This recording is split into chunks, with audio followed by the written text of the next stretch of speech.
Brooke Sinclair's hands trembled as Preston Hawthorne's voice cut through Meridian's upscale dining room like a blade. "Check your pockets, everyone. The help here has sticky fingers." 50 pairs of eyes turned toward her. Tech executives, venture capitalists, the kind of people who could end careers with a whisper. The missing Rolex submariner sat heavy in the accusation between them, worth more than her annual salary. But as Hawthorne's smug smile widened, Brooke's phone buzzed with a notification that made her blood freeze, then burn. The screenshot glowing on her screen contained something that would shatter his world, if she had the courage to use it. In her trembling fingers lay the power to destroy Silicon Valley's golden boy. The question was, did a nobody waitress dare pull the trigger? The crystal glasses caught the amber light of Meridian's chandelier as Brooke Sinclair moved between tables with practiced grace. She'd been working these corporate dinners for 8 months now, long enough to recognize the hierarchy written in Italian leather shoes and Swiss timepieces. Tonight's crowd represented the pinnacle of Silicon Valley's food chain. Venture capitalists celebrating another billion-dollar acquisition, their voices carrying the casual arrogance of men who'd never known real hunger. Whether you're watching this unfold from your office break room or your commute home, drop a comment below about where you're tuning in from. These power dynamics exist everywhere, and tonight, they're about to explode. Brooke refilled water glasses with mechanical precision, her MIT-trained mind automatically cataloging the behavioral patterns around her, while her hands performed the menial tasks that paid her rent. Preston Hawthorne dominated the head table like a king holding court. At 38, he'd built Nexus Dynamics from a Stanford dorm room into a tech empire worth $12 billion. His success story plastered across every business magazine from Fortune to Forbes. His voice carried that particular blend of confidence and condescension that came with never being told no. Each word delivered with the assumption that lesser beings existed solely to facilitate his comfort. Brooke had served him twice before during private dining events, noting his habit of speaking about service staff as if they were furniture, present but fundamentally invisible, their humanity reduced to their function. She'd watched him dismiss waiters with a wave, interrupt conversations to bark orders, and treat anyone in uniform as if their very existence was a personal inconvenience he graciously tolerated. The Rolex caught the light as Hawthorne gestured emphatically, discussing market disruptions and hostile takeovers with the casual enthusiasm other men reserved for sports scores. The submariner's blue face gleamed like captured ocean, its presence on his wrist a $15,000 declaration of superiority that commanded respect from anyone who recognized the subtle distinction between genuine luxury and nouveau riche flash. Brooke had noticed it immediately when she'd served his appetizer, the way he positioned his hand deliberately during conversations, ensuring the timepiece remained visible, how he checked it with theatrical precision during supposedly spontaneous moments of contemplation. It was performance jewelry, a prop in the elaborate theater of executive power, worn not to tell time, but to tell everyone exactly where they ranked in Preston Hawthorne's carefully constructed hierarchy. Her phone buzzed against her hip as she approached the kitchen, the notification vibrating through the thin fabric of her regulation black pants. The message preview made her blood freeze. Financial disclosure anomaly detected. Nexus Dynamics Q3 report. She'd set up the alert months ago as part of a personal project she'd kept hidden from everyone at Meridian. A digital investigation that had started as curiosity and evolved into something much more dangerous. The automated system she'd coded in her spare time had finally found what she'd been searching for: concrete evidence of the discrepancies she'd suspected existed beneath Nexus Dynamics' pristine public image. Her finger hovered over the notification, knowing that opening it would cross a line she couldn't uncross, transforming her from passive observer to active participant in whatever darkness lay hidden behind Hawthorne's empire. "Ladies and gentlemen, I seem to have misplaced something rather valuable." Hawthorne's voice sliced through the dining room's ambient chatter, commanding immediate attention from every conversation in progress. His tone carried that specific blend of concern and authority that made everyone stop what they were doing and focus entirely on his problem. the natural reaction of people accustomed to treating his minor inconveniences as major crises requiring immediate resolution. Brooke turned from the kitchen entrance, her heart beginning to race as she recognized the particular quality of silence that had settled over the room. The heavy, expectant quiet that preceded accusations and demanded scapegoats. She watched Hawthorne's performance unfold with growing dread, seeing him check his empty wrist with theatrical confusion, his eyes already scanning the room for someone to blame.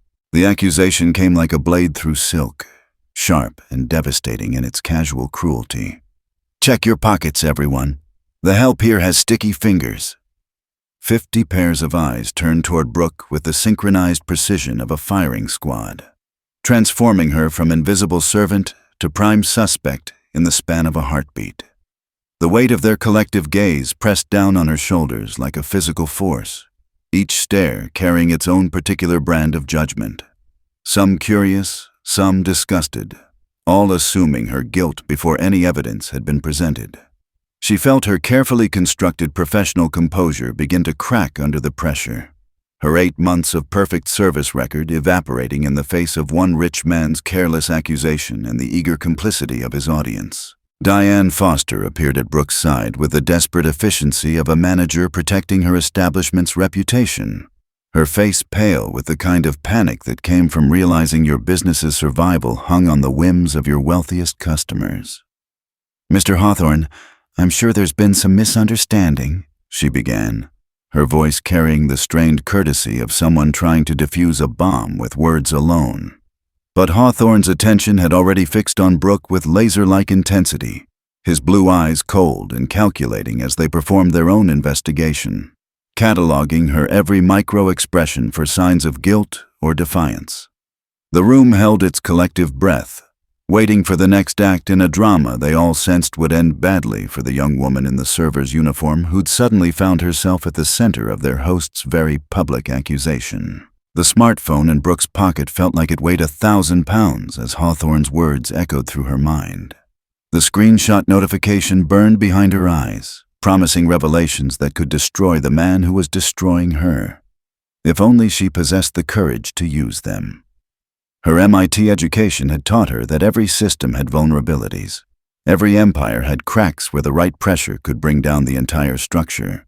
But standing here under the withering gaze of Silicon Valley's elite, she felt like the scared working-class girl from Boston who dropped out of college when her family's medical bills consumed their savings. The phone buzzed again, another notification adding to the digital evidence that could transform victim into victor. But first, she'd have to survive the immediate crisis of being branded a thief by one of the most powerful men in American business.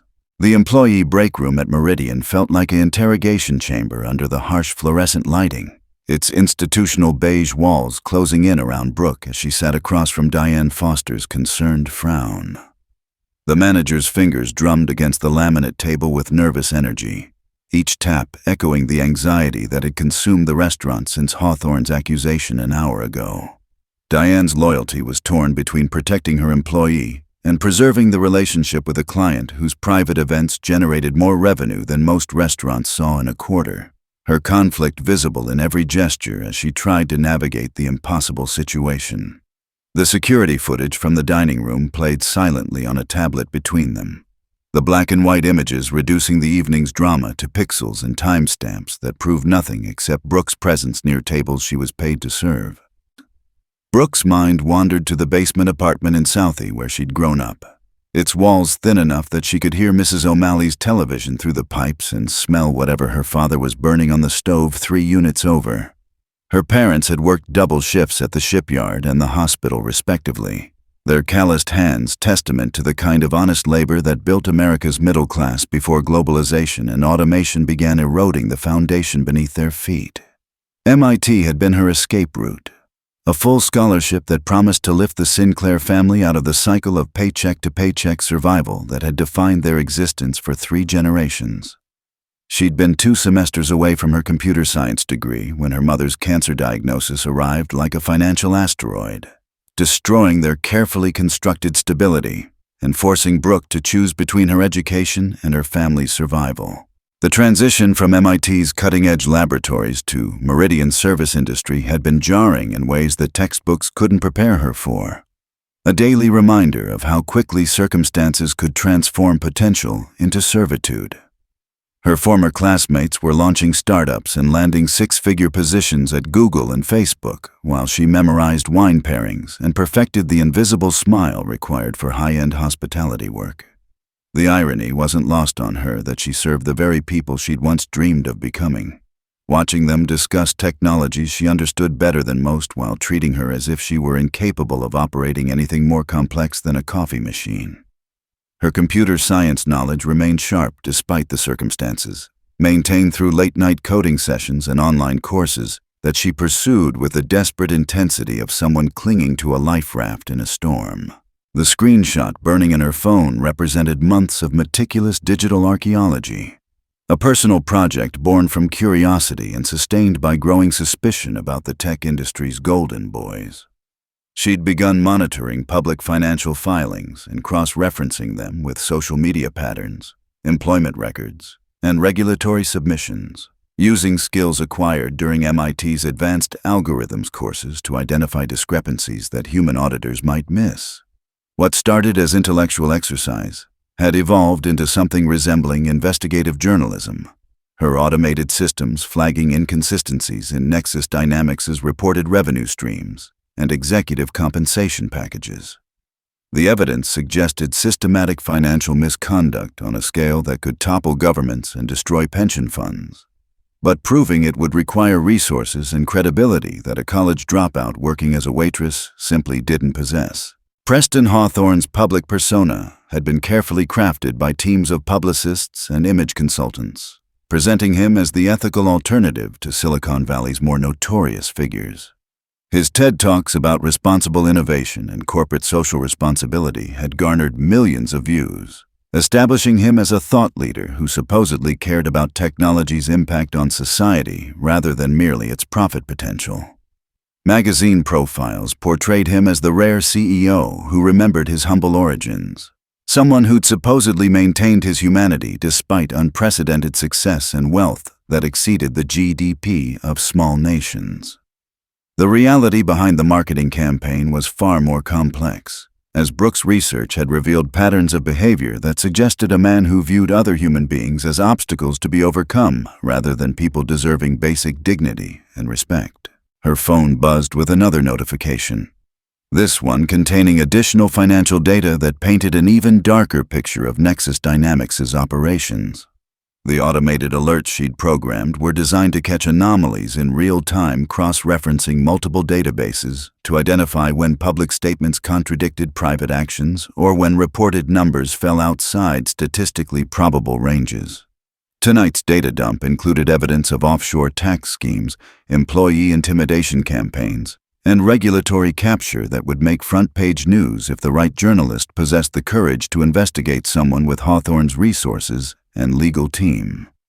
The information represented years of careful documentation, but using it would mean revealing her own technical capabilities and risking retaliation from an organization that had already demonstrated its willingness to destroy anyone who threatened its interests. Diane's voice cut through her reverie, bringing her back to the immediate crisis of being falsely accused of theft by one of America's most powerful men.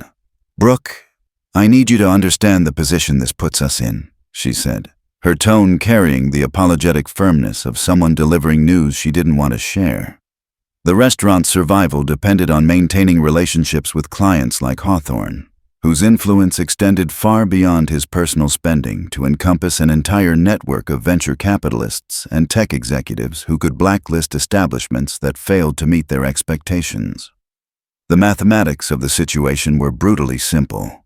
Brooks' word against Hawthorne's in a legal system that typically sided with whoever possessed the better lawyers and deeper pockets. Her reputation as a reliable employee meaningless when weighed against the financial consequences of losing Meridian's most lucrative accounts. The security guard, Caleb Rivera, knocked softly on the break room door, his weathered face showing the kind of sympathy that came from understanding what it meant to be powerless in the face of wealth and privilege.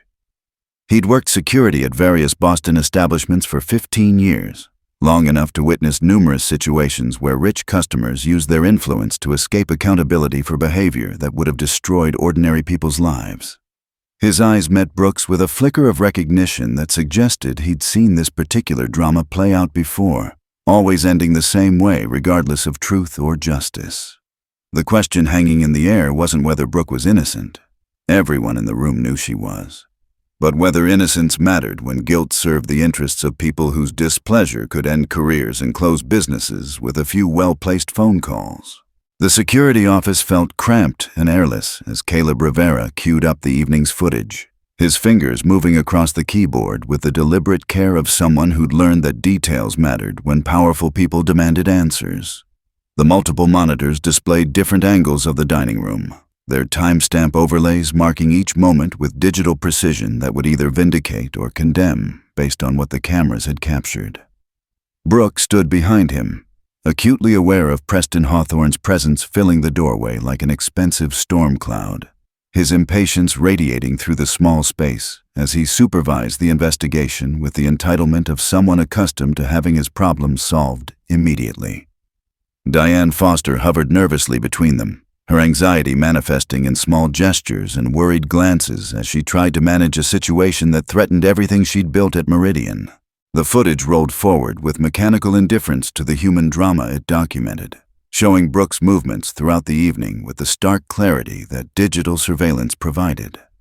Each frame captured her professional competence as she navigated between tables, served courses with practiced efficiency, and maintained the invisible presence that high-end hospitality demanded from its staff. Hawthorne leaned forward with predatory intensity, his eyes scanning every interaction for evidence that would support his accusation, his breathing audible in the small space as he sought vindication for his public denunciation of her character. The irony wasn't lost on Brooke that technology designed to protect businesses from theft was now being used to investigate whether she'd stolen from someone whose own relationship with technology included systematic deception and financial fraud that dwarfed any crime she could have committed.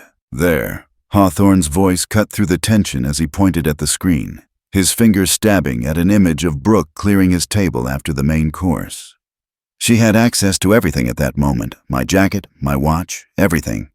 His certainty carried the weight of someone who'd never been contradicted by subordinates, each word delivered with the assumption that correlation equaled causation and proximity equaled guilt.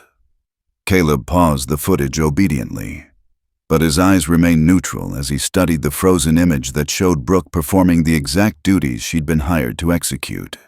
The silence stretched uncomfortably as everyone absorbed the implications of what they were witnessing. A successful woman being destroyed by an accusation that no amount of professionalism or competence could deflect once it had been made by someone of Hawthorne's stature. Brooke's mind raced through the evening's events, reconstructing each interaction with the precision her MIT training had instilled in her approach to complex problems. She remembered clearing Hawthorne's place setting with particular care, noting the expensive fabric of his jacket and ensuring she didn't disturb the personal items scattered around his seat. The Rolex had been on his wrist throughout dinner, its blue face catching the light whenever he gestured. A detail she'd noticed because of its obvious importance to his self-presentation rather than any desire to acquire it. Her memory provided alibi that technology couldn't. The complete absence of opportunity or motive to steal something that would have been immediately noticed and impossible to explain away given her visible presence throughout the evening. Caleb advanced the footage with methodical precision, his experience evident in how he navigated the system's interface and highlighted relevant timestamps. Years of investigating workplace incidents had taught him to remain objective while powerful people demanded specific outcomes, a skill that kept him employed despite his refusal to manufacture evidence or ignore inconvenient facts. The watch appears to be present here, he noted quietly, indicating a frame where Hawthorne's gesture revealed the Rolex still secure on his wrist nearly an hour after Brooke had cleared his table. The observation hung in the air like an accusation in reverse, suggesting that either the timepiece had been lost after Brooke's shift ended, or that the entire investigation was based on false premises that served someone's agenda rather than uncovering truth.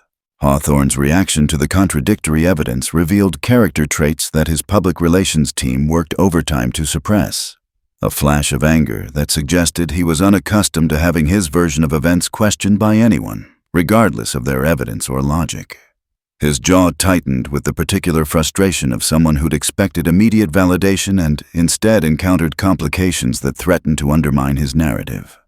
"She could have taken it later," he insisted, his voice carrying the edge that appeared whenever reality failed to conform to his expectations.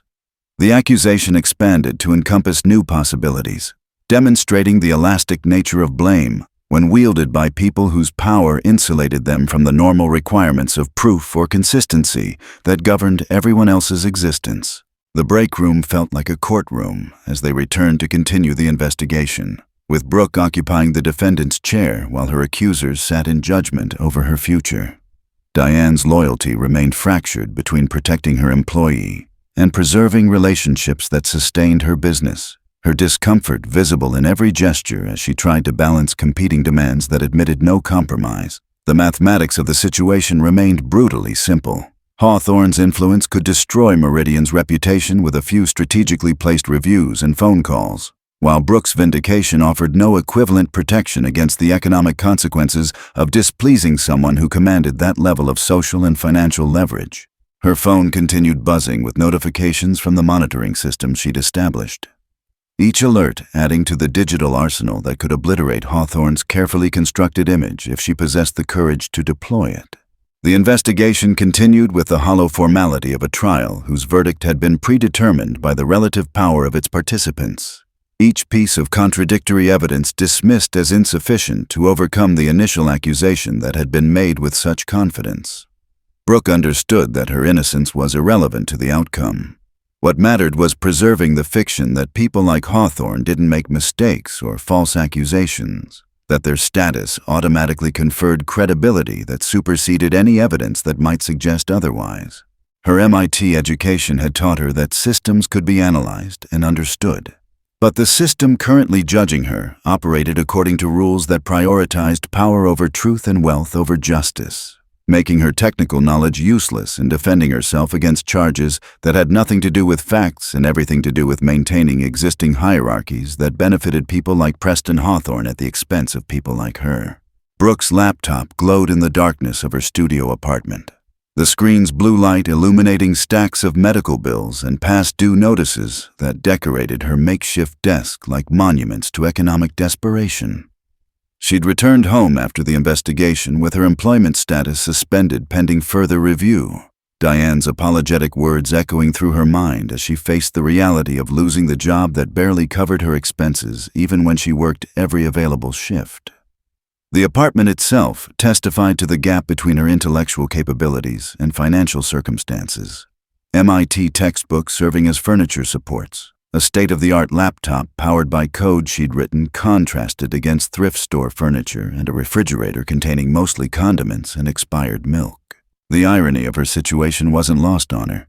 She possessed skills worth hundreds of thousands annually in Silicon Valley, while struggling to afford groceries in a city where her education counted for nothing without the credentials she'd been forced to abandon. Her automated monitoring system had triggered 17 additional alerts during her commute home, each notification containing another piece of evidence in the puzzle she'd been assembling for months. Preston Hawthorne's digital footprint revealed patterns that extended far beyond tonight's accusation, a systematic approach to dealing with anyone who threatened his interests or questioned his authority. The data painted a picture of a man who used his resources to silence critics through intimidation, economic pressure, and character assassination that destroyed reputations before victims could mount effective defenses. Her algorithms had identified similar incidents across 3 years and 5 states, each following identical patterns that suggested coordination rather than coincidence. A playbook refined through practice and emboldened by success in avoiding accountability. The most disturbing pattern involved service industry workers who'd somehow drawn Hawthorne's attention and subsequently found their lives systematically dismantled through accusations, legal pressure, and professional blacklisting that extended beyond their immediate employers. A bartender in San Francisco had lost her job after being accused of overcharging Hawthorne's party, eventually facing bankruptcy when legal bills consumed her savings, fighting wrongful termination suits that were mysteriously withdrawn after she'd agreed to sign non-disclosure agreements. A parking attendant in Los Angeles had been fired for allegedly scratching Hawthorne's Tesla, his employment history somehow becoming public record that made him unhireable throughout the hospitality industry, despite evidence suggesting the damage had occurred before he'd touched the vehicle.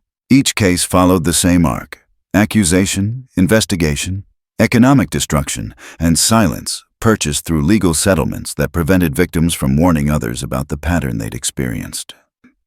Ethan Cross's encrypted message appeared on her secure channel at 2 a.m, his words carrying the careful language of someone who understood the consequences of being overheard by the wrong people.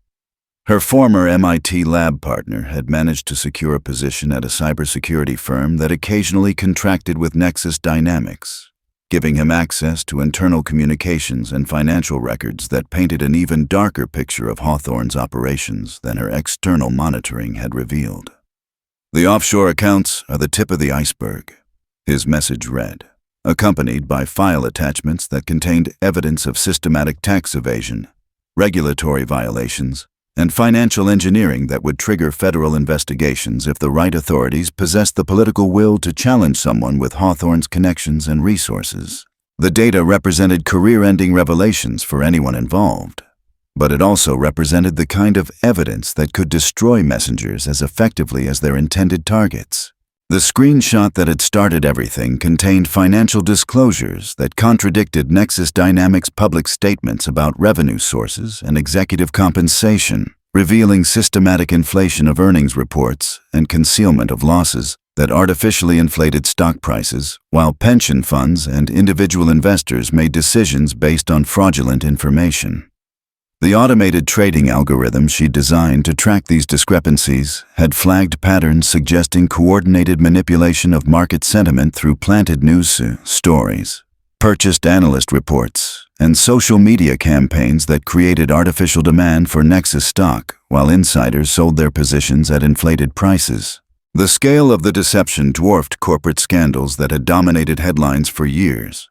But prosecuting someone with Hawthorne's resources would require political courage that few attorneys general possessed when facing opponents who could fund primary challenges and destroy political careers through targeted media campaigns. Her research into Hawthorne's background revealed the carefully constructed mythology that surrounded his rise to prominence, each element designed to obscure the less flattering reality of how his empire had been built.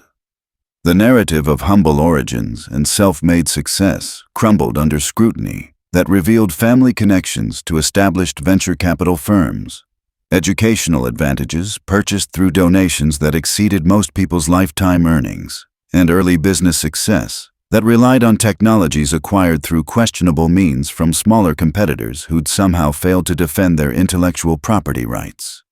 His reputation as an ethical leader existed primarily in media outlets owned by companies that held significant investments in Nexus Dynamics, creating circular validation that insulated him from serious criticism while promoting an image that bore little resemblance to the man her data revealed.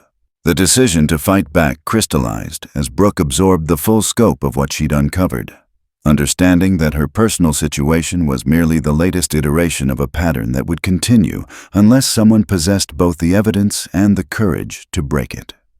Her MIT education had taught her that complex systems contained multiple failure points that could be exploited by anyone who understood the underlying architecture.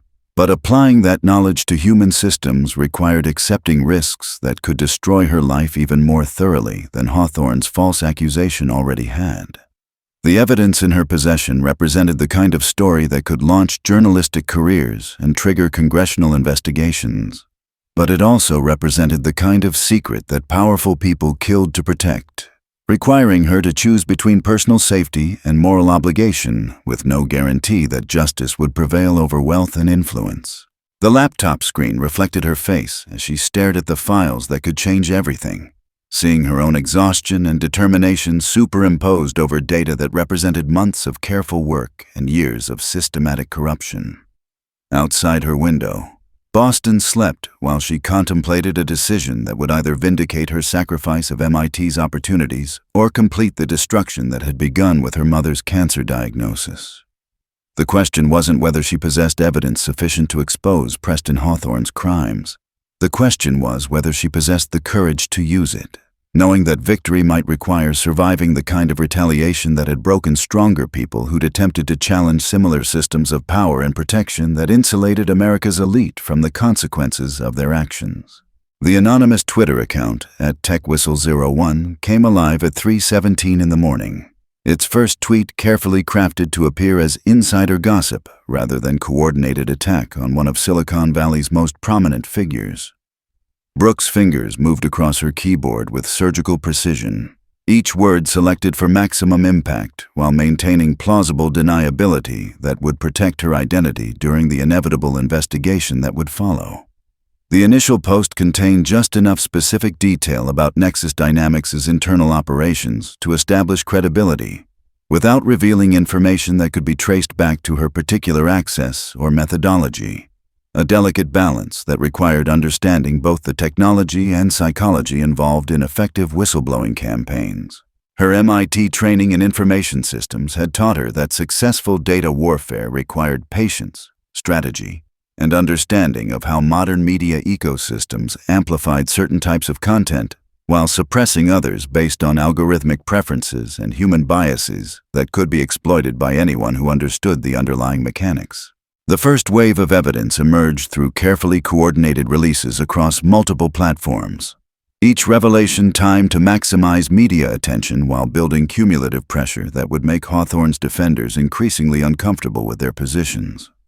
LinkedIn posts from anonymous accounts claiming to be former Nexus employees began sharing stories about internal culture and management practices that contradicted the company's public image, each anecdote containing enough verifiable detail to establish authenticity while avoiding specifics that could identify their sources. Reddit discussions in technology and investment forums started questioning discrepancies between Nexus's reported performance and industry benchmarks, with posts containing screenshots of financial data that raised questions about accounting practices and revenue recognition policies that suggested systematic manipulation designed to inflate stock prices and executive compensation packages. Kelsey Dunham's crisis management team swung into action with the mechanical efficiency of professionals who'd spent careers protecting powerful people from the consequences of their actions. Her conference calls with Hawthorne revealed a man unaccustomed to having his narrative questioned by anyone, his voice carrying the particular strain that appeared whenever reality threatened to intrude on carefully constructed fiction.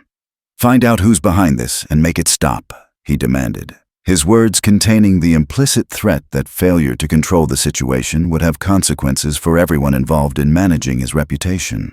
The public relations firm's response followed established protocols for dealing with negative coverage: discredit sources, question motives, flood social media with positive content designed to drown out criticism, and deploy legal threats against anyone who shared information that couldn't be definitively proven through documents that would never be made available to independent verification.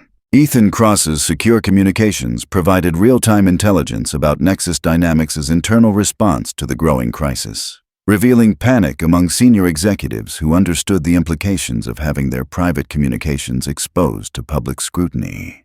The cybersecurity firm's monitoring systems detected increased activity on Nexus networks as employees searched for leaks and reviewed their own digital communications with the paranoia of people who suddenly realized that their private conversations might become public evidence in criminal investigations.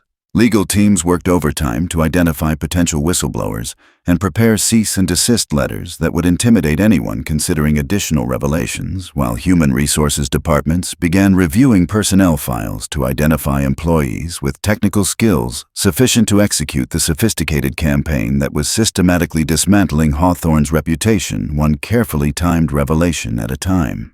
The missing Rolex reappeared with suspicious convenience in the restaurant's Lost and Found, discovered by a maintenance worker who claimed to have found it in a bathroom where Hawthorne had never been during the evening in question.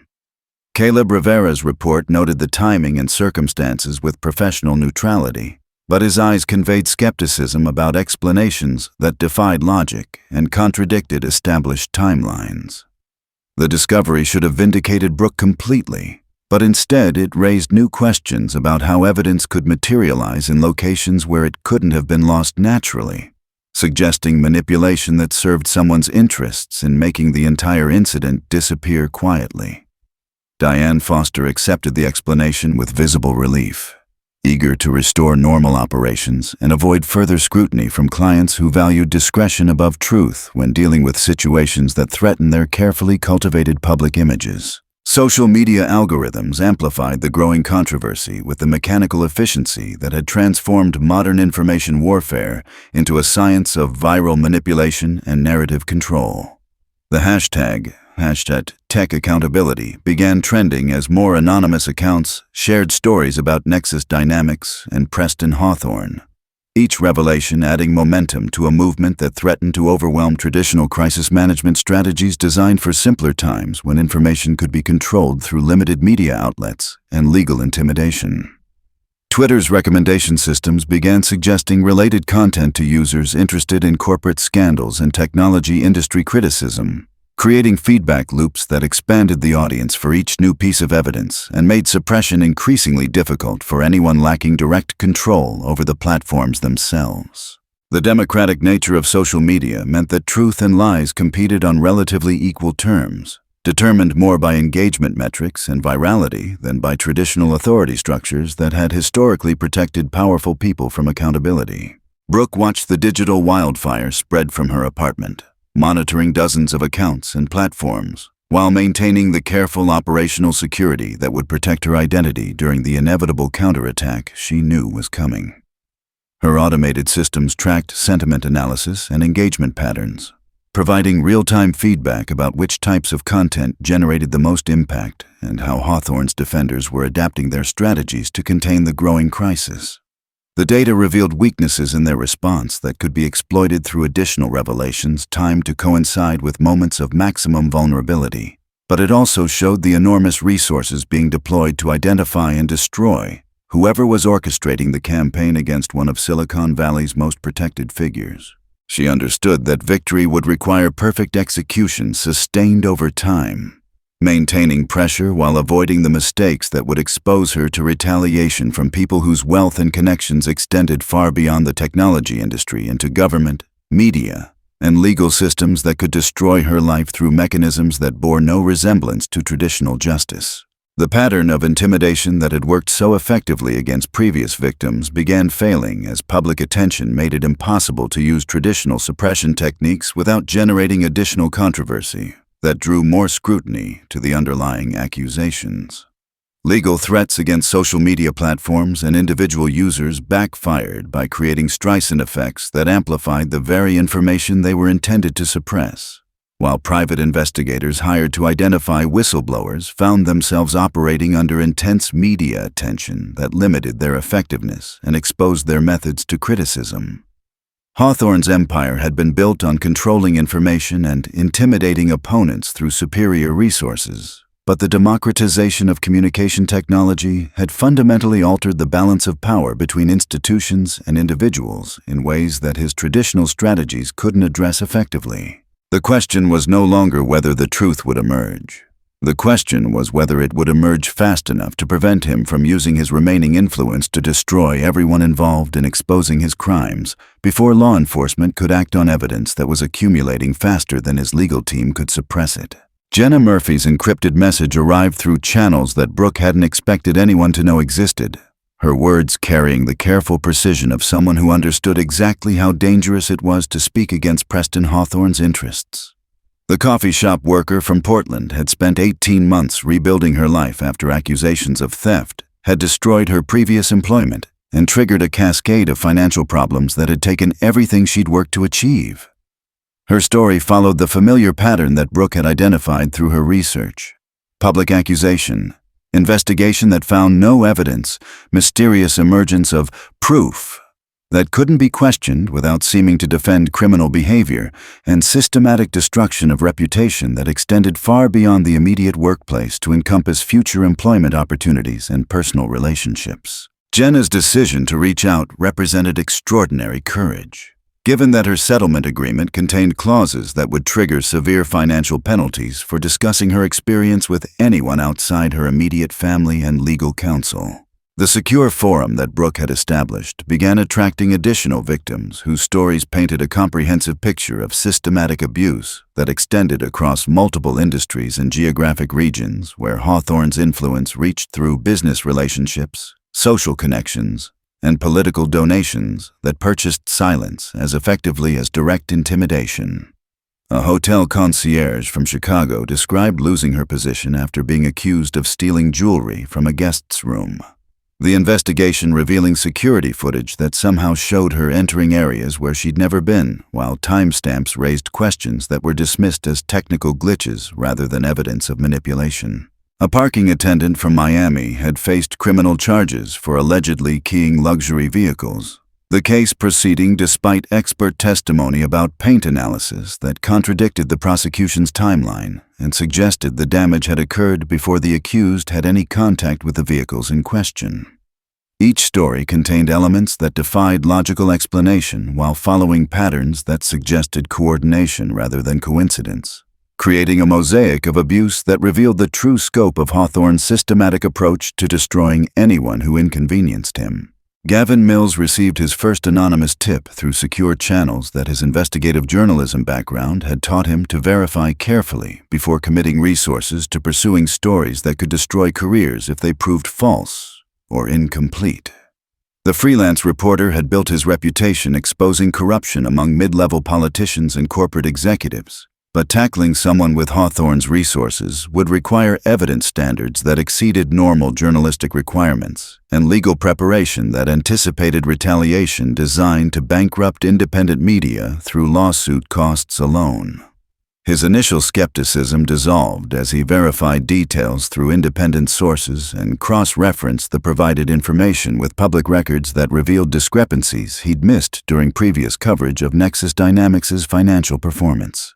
The story represented the kind of investigative opportunity that could establish his reputation permanently, but it also represented the kind of risk that had destroyed other journalists who'd underestimated the ruthlessness of people whose wealth derived from activities that couldn't survive honest scrutiny. Diane Foster found herself caught between competing pressures that offered no satisfactory resolution to the crisis that had consumed her restaurant's reputation and threatened relationships essential to her business's survival.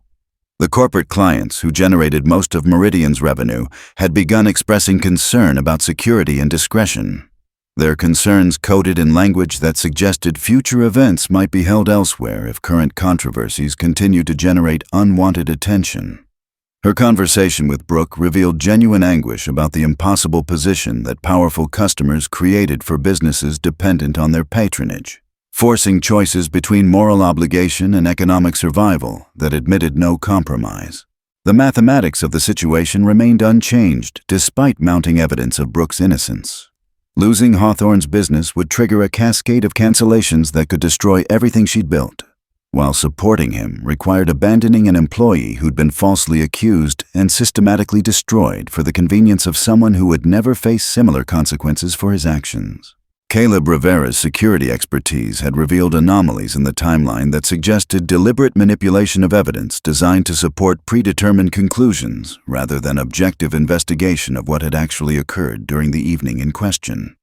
His 20 years of experience in law enforcement and private security had taught him to recognize the difference between genuine investigation and elaborate theater designed to justify decisions that had already been made for reasons that had nothing to do with truth or justice.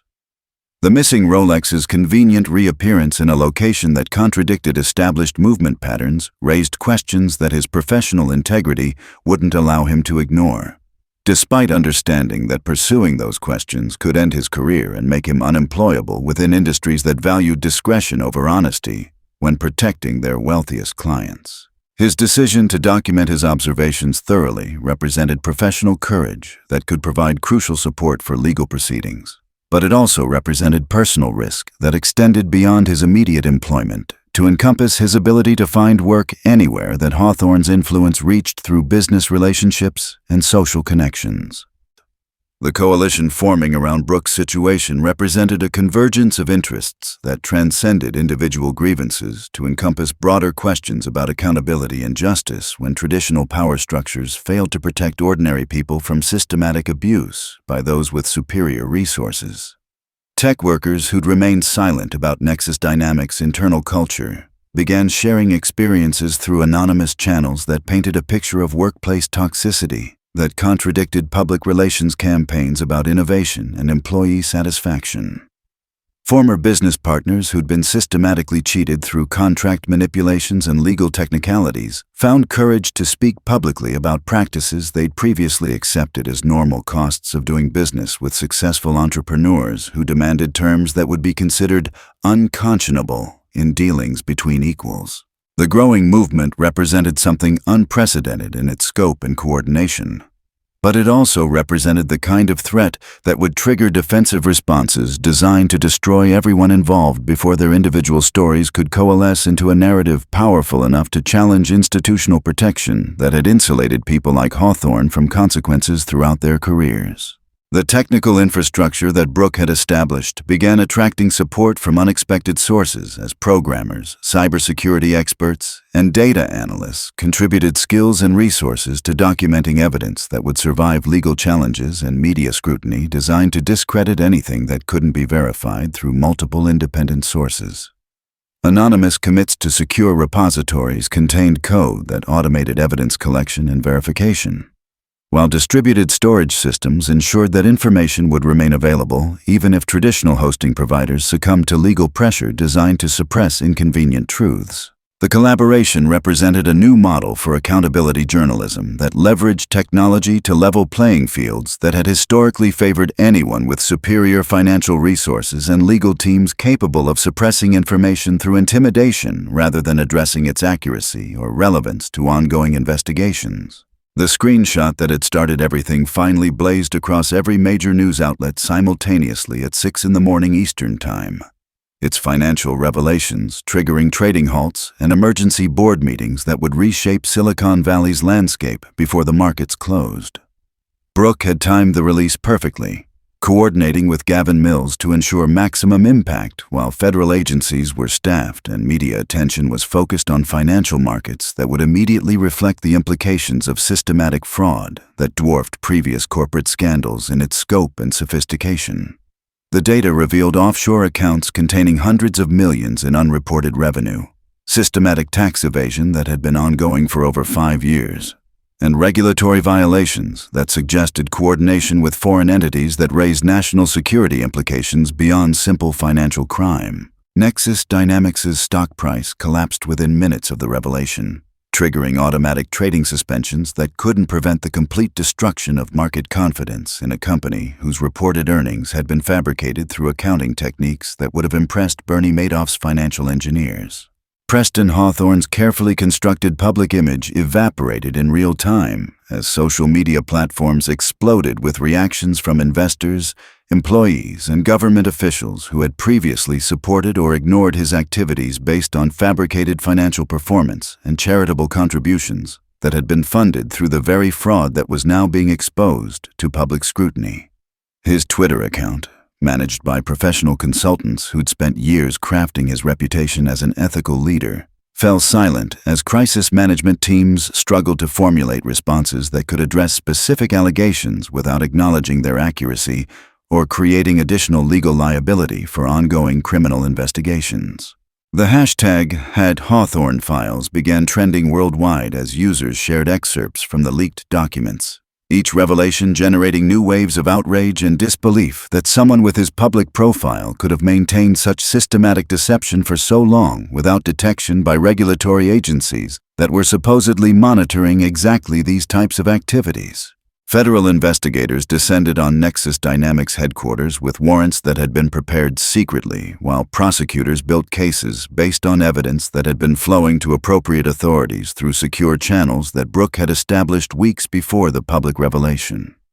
The FBI's white-collar crime unit had been investigating related activities for months, using the leaked information to corroborate evidence they'd developed through traditional investigative techniques, while preparing indictments that would survive legal challenges from defense teams that Hawthorne could afford through wealth that had been accumulated through the very crimes they would be defending.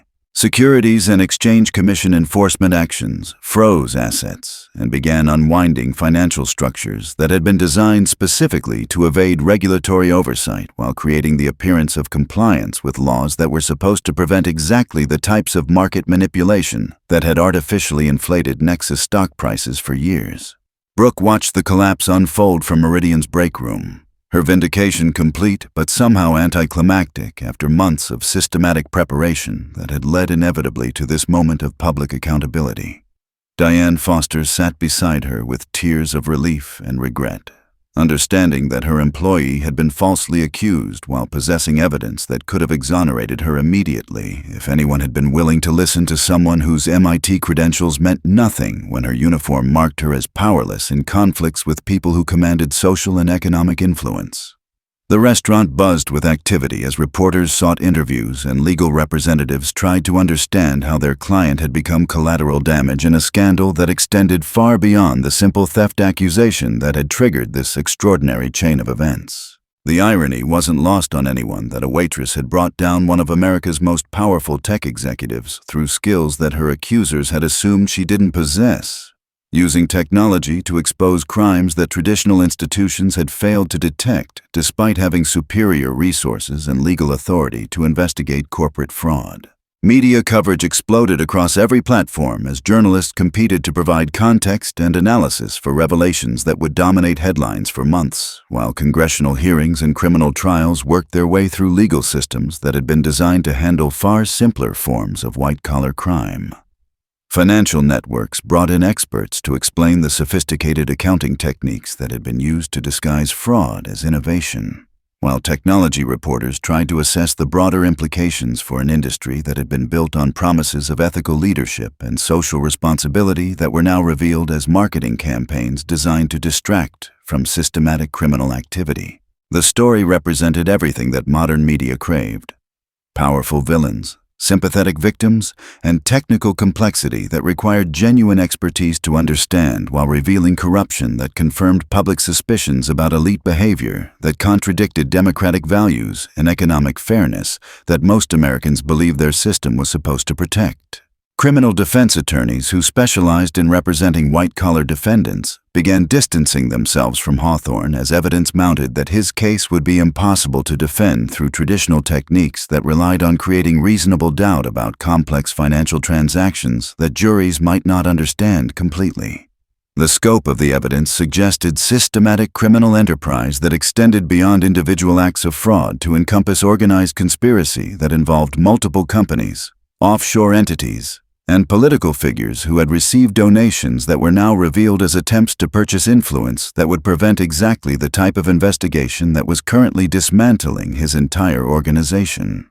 Legal experts predicted that prosecution would result in sentences measured in decades rather than years, while civil litigation from defrauded investors and employees would consume any assets that weren't seized through federal forfeiture proceedings designed to recover money that had been stolen from pension funds and individual investors who had made decisions based on fabricated financial information. The tech industry's response revealed fault lines that had been hidden beneath public relations campaigns about innovation and social responsibility, as companies rushed to distance themselves from practices that had been considered normal business operations when they generated profit, but became unconscionable criminal activities when exposed to public scrutiny. Board members resigned from positions they'd held for years, claiming ignorance about activities that their fiduciary responsibilities should have required them to monitor and prevent through oversight mechanisms that had clearly failed to protect shareholders from management that prioritized personal enrichment over legal compliance. Venture capital firms that had invested billions in Nexus Dynamics faced their own investigations as prosecutors examined whether they had been victims of fraud or willing participants in schemes that they should have detected through due diligence processes that were supposed to identify exactly these types of financial irregularities before committing institutional money to investments that were now revealed as elaborate criminal enterprises. Brooks' transformation from accused thief to celebrated whistleblower represented vindication that extended far beyond personal satisfaction to encompass broader questions about justice and accountability in systems that had consistently protected wealth and power at the expense of truth and fairness. Her decision to fight back rather than accept false accusations had triggered consequences that no one could have predicted, demonstrating that individual courage combined with technical expertise could challenge institutional corruption that had previously seemed untouchable through traditional mechanisms of democratic accountability. The question now was whether this victory would inspire similar challenges to other forms of systematic abuse, or whether powerful interests would adapt their techniques to prevent future exposure while maintaining the fundamental inequalities that allowed people like Preston Hawthorne to operate with impunity until someone with the right combination of skills, evidence, and courage finally decided that enough was enough and justice demanded action regardless of personal cost or professional risk. 6 months later, Preston Hawthorne sat in federal custody awaiting trial on 43 counts of securities fraud, tax evasion, and conspiracy charges that prosecutors predicted would result in a sentence of 25 to 30 years in federal prison.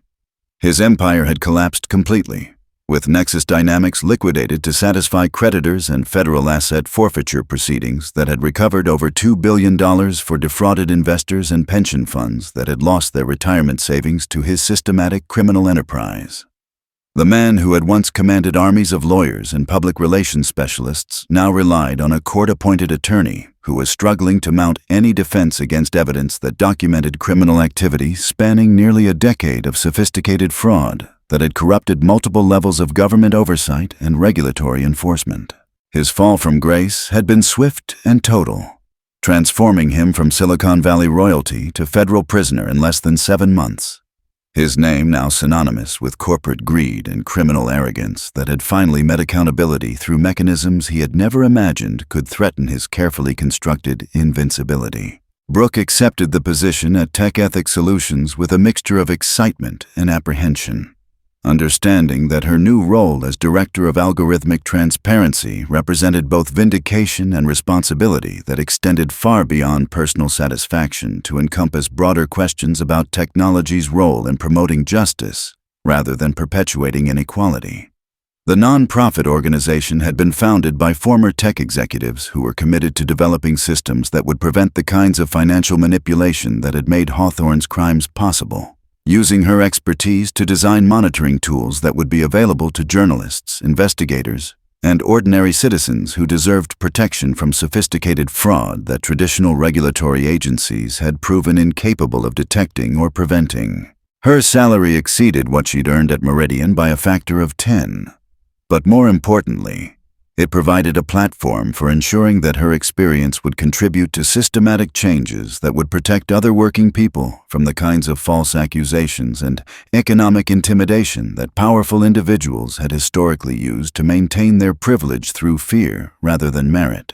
The congressional hearings that had been triggered by her revelations produced bipartisan legislation that strengthened penalties for corporate fraud, while providing new protections for whistleblowers who risked their careers and safety to expose criminal activity that threatened fundamental economic systems that ordinary Americans depended on for retirement security and basic financial stability. Her testimony before the House Financial Services Committee had been viewed over 50 million times across various platforms, establishing her as a symbol of resistance to corporate power that had inspired similar investigations into other technology companies whose financial practices were now being scrutinized with the intensity that should have been applied years earlier.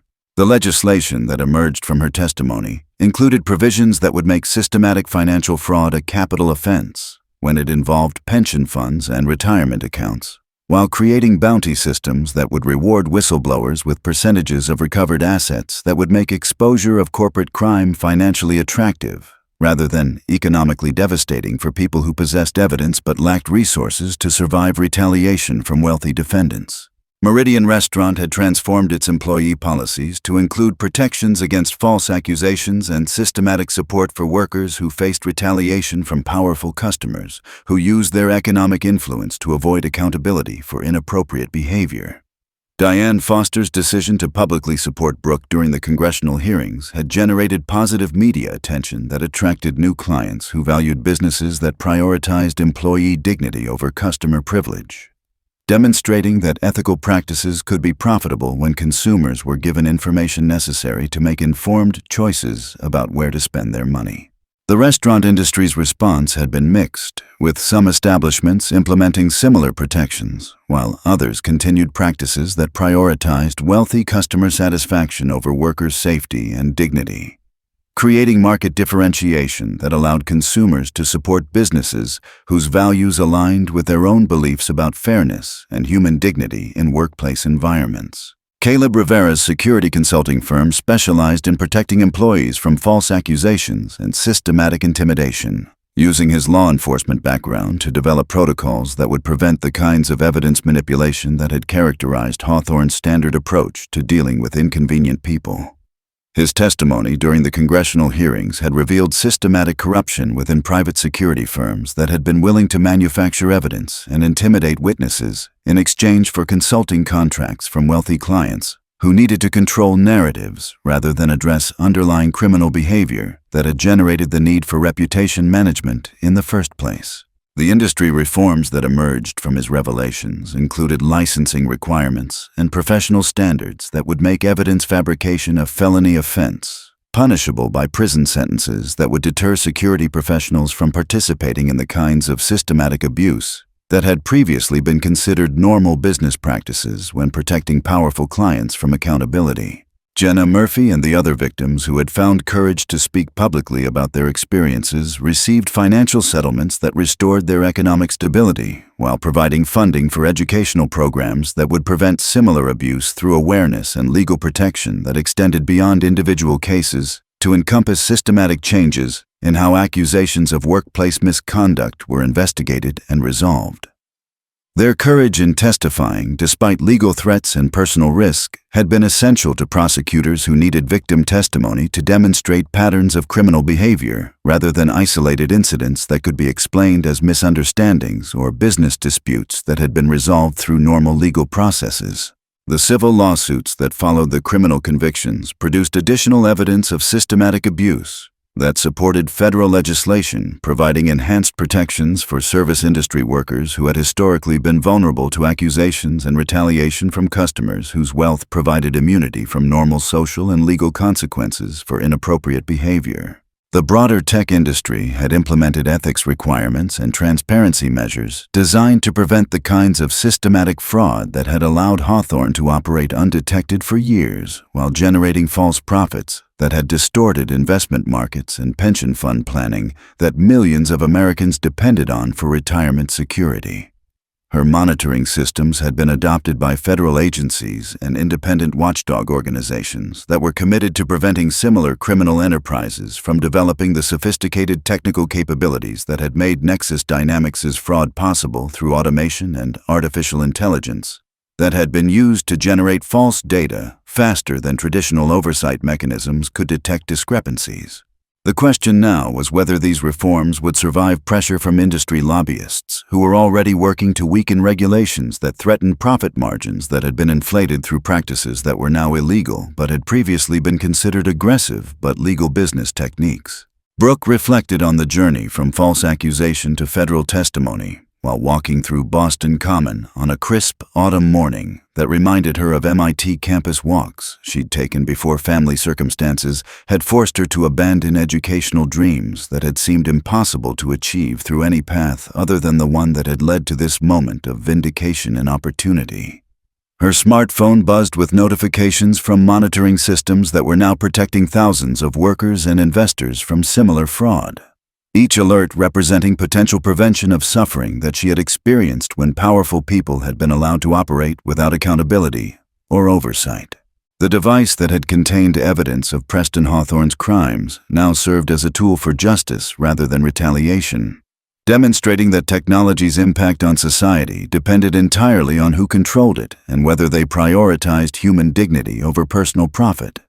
When designing systems that would shape the future of democratic institutions and economic fairness that most Americans believed their country was supposed to represent and protect.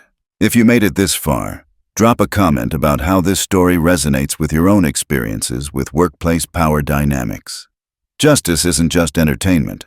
It's a choice we make every day when we decide whether to speak up or stay silent in the face of abuse.